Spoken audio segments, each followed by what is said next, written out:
One of the biggest problems that business owners face when they look to sell their business is trying to figure out who to sell to.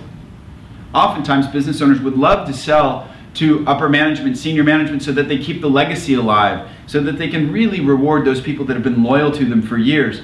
But oftentimes, they find that those people don't have cash.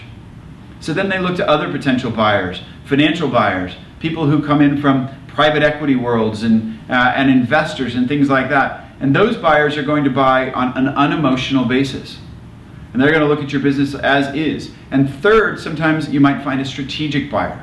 So there are really three kinds of buyers that you might look at, and you're going to get three different ways to buy yourself out.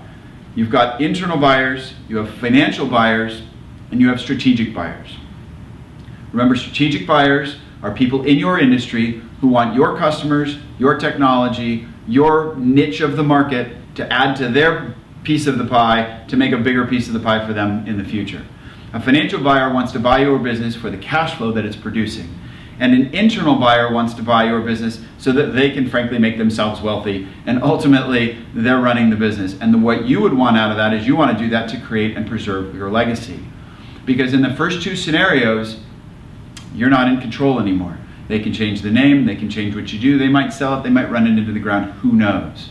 So every business owner needs to look inside of themselves first and determine their personal goals out of this.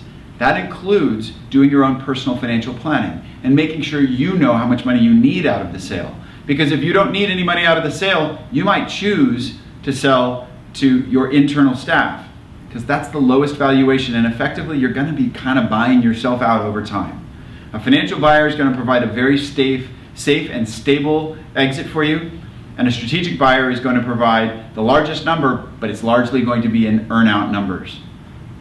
So you really want to think through, what are your goals first, who are my potential buyers, and then what do I have to get out of this before you make a decision on what type of buyer to target.